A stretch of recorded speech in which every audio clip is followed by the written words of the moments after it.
Hey, what's up, guys? So this is my third attempt making the video, and this has never happened to me where I've been like minutes into a video and have either completely lost track of my thought or just like completely twisted my tongue, and so it's feeling really silly at this point making this video. I don't know how YouTubers do this. I don't know how people make cuts and edits and we'll do that part again. Oh, let's do it again with this. Like I don't know how people live like work like that. That's I just kind of like the second I twist up, it's like we have to start over. So hopefully this is the one here, and it's getting a little weird as far as um I don't know. It's just usually it's a lot easier than this, and I think it's. I was feeling weird as I was setting this up, and I couldn't figure out why. And I finally kind of like stopped and thought about it. It's like it's the lack of sunglasses. So you're getting the rear no sunglasses office video. So hopefully you guys enjoy this, and this is going to be kind of a good video as far as there's a bit of a celebration. First off, and I want to get out of the way because I'm not sure how I feel about it yet, but the channel reached 100 subscribers. It's actually past that in just the last couple days, and that's nuts to me, even still. So thank you to everybody that's been there from the beginning. There's been like I don't know, I feel like a really good energy around this channel. Met some fantastic people that I've now exchanged phone numbers with and like hope to be friends with for a long time. So this has just been a great experience, and I think it's been pretty intricate. And getting me to which is the second part of the celebration is 98 days. Great, I'm free today, making the big push for 100. So it's kind of awesome the way that almost lined up, almost 100 subs in 100 days. But I just got to make it 48 more hours, and that can line up perfectly. So I don't know. This is like I'm really enjoying life right now. Work stuff has been good, and for whatever reason, that's always affected me the most. But lately, that's been good. The wedding plans are coming together really smoothly. I'm starting to kind of get excited for it. It's a month away. It's September 25th is when we're getting married, and we've got all the big things. Like now, like we're just down to the final details of like adding songs to our playlist and stuff like that. And it's feels like some of the stress is coming off, and now it's like okay, starting to like this might actually be pretty fun. So things are good. And this was the video I was referring to a couple days ago that I wanted to at least document for myself and for others as far as some of the stuff that this is the farthest I've made it in I think almost 2 years now. So I kind of want to look back for my own benefit, maybe somebody else's. The core things of like what I've noticed has made a difference on this quit. And before I start this, this is the first time I've ever had to write something down for a video. I'm going to try not to ramble through it, but I want to say before I start this list, this is stuff that I've noticed on like when I kind of check all these boxes throughout the course of a day. I've noticed my life going much better. I usually will finish the day with a sense of peace and satisfaction, and so these are the core things that when I'm running right, this is what I'm hitting. There's obviously days where I can't check all these boxes. There are days that I've even forgotten that these options exist for some reason, and then I end up in a rut for a couple days, and I have to talk to somebody, and they say like, "Well, have go to a meeting, or are you doing your big five, or what's the deal?" So I'll start it off with, and there's probably a reason this is at the beginning, but setting my intentions for the day. So that's something I think I've gotten much better at, and it's something that I've learned throughout time. Really makes a massive difference with how my day is going to go and how I'm going to feel. And that's basically I have forbidden myself from ever like just running out the door in the morning. And I used to do that all the time. I'd kind of hit the snooze button a bunch of times, wake up, throw my work pants on, put my boots on, chug coffee, and run out the door.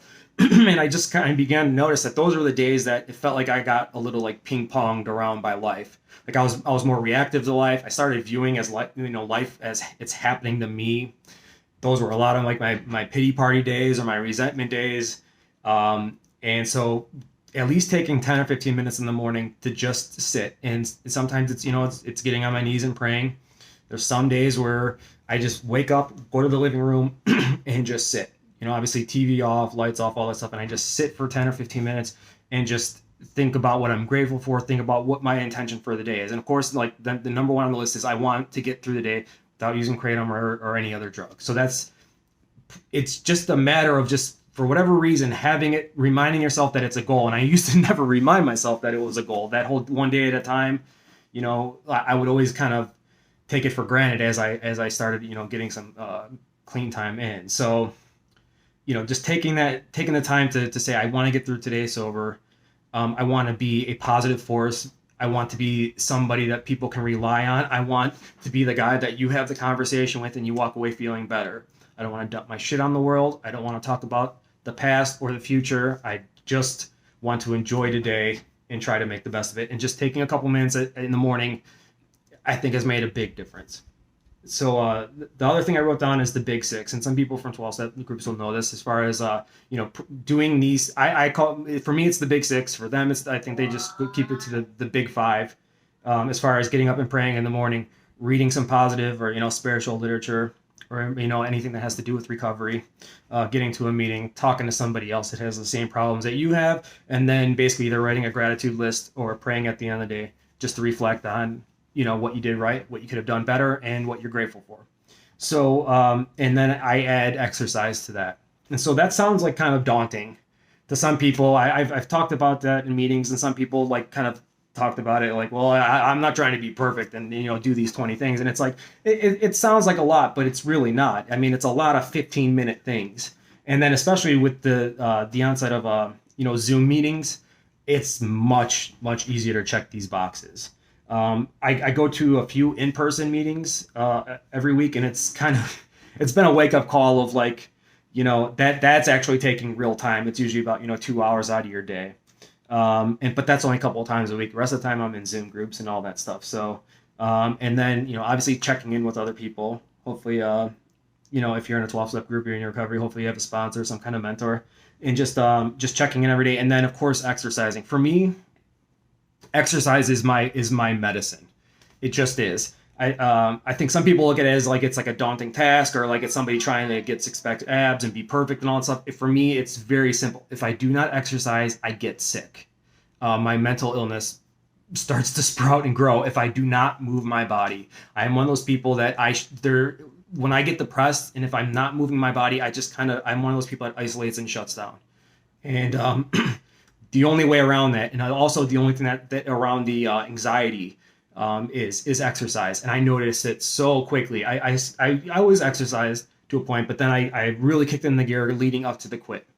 Doing, running 4 or 5 times a week, starting to implement a lot more weights and all that kind of stuff. And instantly stopped the panic attacks, instantly stopped, a lot of anxiety.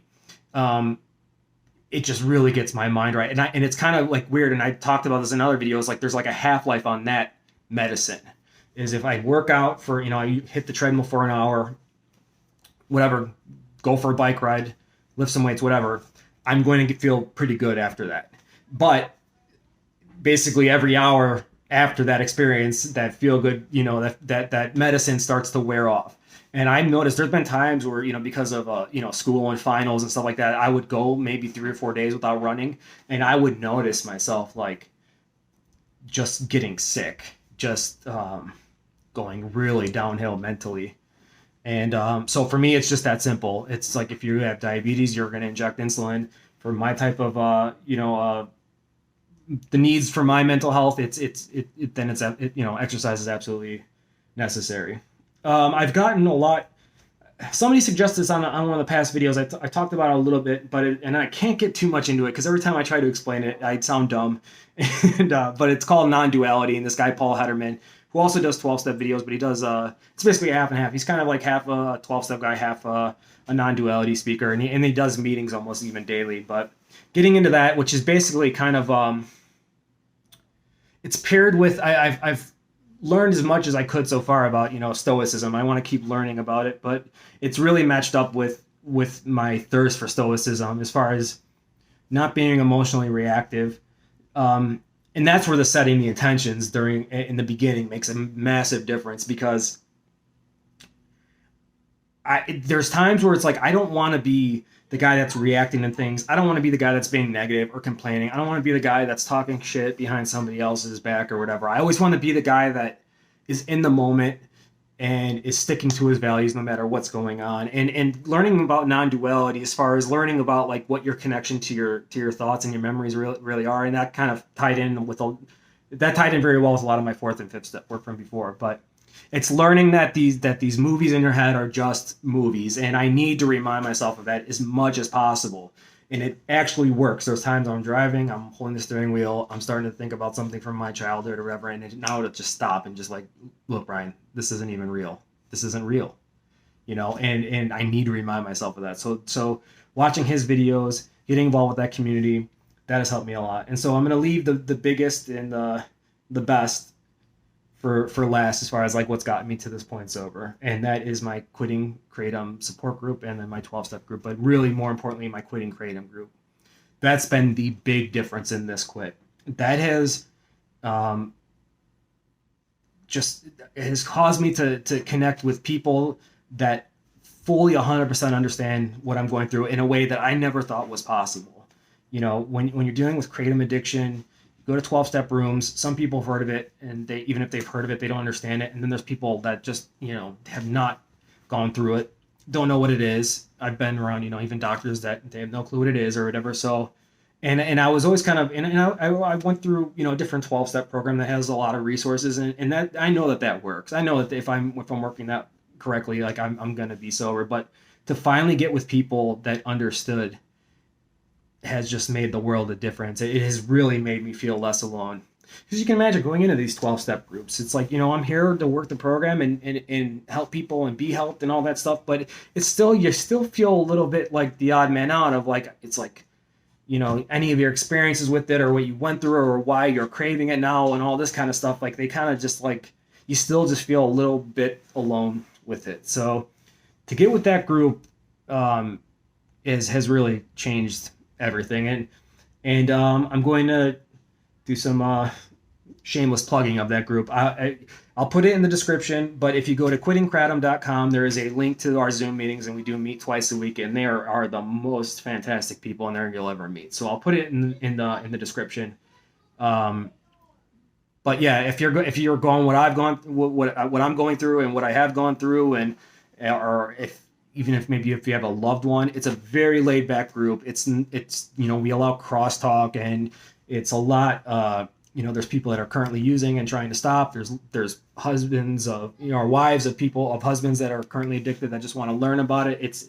There's people that have never even done kratom in their life, but have checked the group out and just loved it. Maybe they're in recovery for other reasons, but so that's I'm going to give it to that.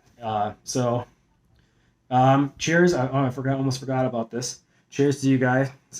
And thank you, Gabe McCall, for introducing me to Topo Chico. Because Topo Chico Twist of Grapefruit is by far the best mineral water ever created. And I never liked seltzer or mineral water or whatever, sparkling water. I've never liked it. And now I have to have at least 20 of these in my fridge at all times. So cheers to you guys. Thanks for 100 subs. Thanks for help staying sober for 98 days. And love you guys. See ya.